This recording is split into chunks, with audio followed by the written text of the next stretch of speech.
नीचे तमिलनाडु, राजस्थान, सेंटर में छत्तीसगढ़, मध्य प्रदेश और उत्तराखंड, और ऊपर में जम्मू कश्मीर की 1 पार्लियामेंट्री कॉन्स्टिट्यूंसी। ये येलो फर्स्ट फेज का आपके सामने में मैप है। सेकंड फेज और फर्स्ट फेज में 21 स्टेट्स जाएंगी पोल में। Second phase notification will start on 28th of March and date of poll will be 26th of April. Similarly here in case of J&K, because of the some holiday, the date of one day would be different, date of security of nomination would be different, but date of gazette notification or date of poll would be common. Phase 1 में 21 राज्य polling में जाएंगे और phase 2 में उसमें से और राज्य जुड़ जाएंगे। So this is the map which would be phase 2, जिसमें हम नॉर्थ ईस्ट में काफ़ी जगह चुनाव को कंप्लीट करते हुए, तमिलनाडु में कंप्लीट करते हुए, सेकेंड फेज में राजस्थान को भी कंप्लीट करेंगे। Phase 3 would be from 12th of April and date of poll will be 7th of May.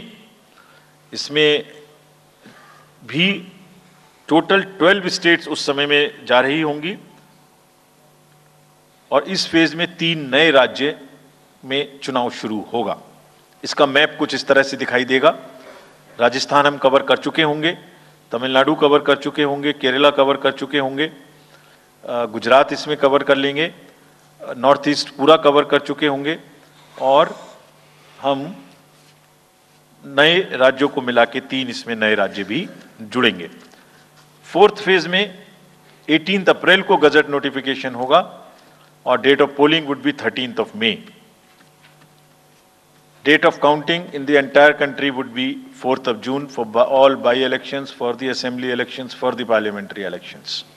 इसका मैप कुछ इस तरह का दिखाई देगा।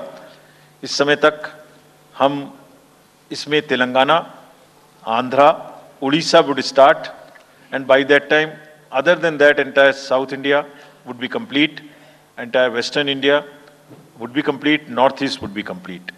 और फिफ्थ फेज 26 अप्रैल से शुरू होगी और 20 मई तक चलेगी। 20 मई तक डेट ऑफ पोल होगी, बीच में नॉमिनेशन, स्क्रूटनी और विड्रॉल की डेट्स रहेंगी। Counting of course is 4th of June.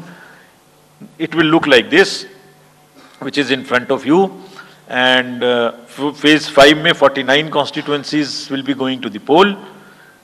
Phase 6 में 57 constituencies will go to the poll, starting from the gazette notification on 29th of April and finishing on 25th of May 2024. इसका map कुछ इस तरह का दिखाई देगा कि मोस्टली यूपी, बिहार, बंगाल, उड़ीसा और साथ में कुछ नॉर्थ का पोर्शन चालू रहेगा। Last phase, 7th phase notification will be on 7th of May and polling on 1st of June. तो last polling would be on 1st of June and counting on 4th, and इस phase में पूरा पंजाब, हरियाणा भी शामिल रहेगा, Bengal, Bihar, Orissa. This is how the map will look. Yellow denotes the first phase and accordingly the legends are given. We will share this map also with you, ताकि आप इसे अपने साथ रख सकें, इसके हिसाब से देख सकें। ये भी कोशिश की है हमने, और अगर पूरी फेज वाइज हम पिक्चर दें, ये भी एक अच्छी स्नैपशॉट है, जिसमें फेज 1 में 102 कॉन्स्टिट्यूएंसीज, फेज 2 में 89, फेज 3 में 94, फेज 4 में 96, 49, 57, 57. So we'll start with the 102, the largest, slowly come down and finish northeast, move up from the south and finish the western area. तो इसमें वेदर और हर चीज़ का ध्यान रखते हुए काफ़ी सोचने के बाद ये शेड्यूल बनाया गया है। विद दिस जो सिंगल पोल डेट है वो 22 स्टेट में होगी, 2 राज्य 4 बार में जाएंगे, कर्नाटका, राजस्थान, त्रिपुरा, मणिपुर। 3 फेज में 2 जाएंगे, छत्तीसगढ़ एंड असम। 4 फेज में 3 जाएंगे, उड़ीसा, मध्य प्रदेश, झारखंड। 5 फेज में 2 जाएंगे, महाराष्ट्र एंड जम्मू कश्मीर। जम्मू कश्मीर की हर पार्लियामेंट्री कॉन्स्टिट्यूएंसी के लिए 1 फेज होगी। और 7 फेज में 3 जाएंगे, Uttar Pradesh, Bihar and West Bengal. With this, friends, I end my address.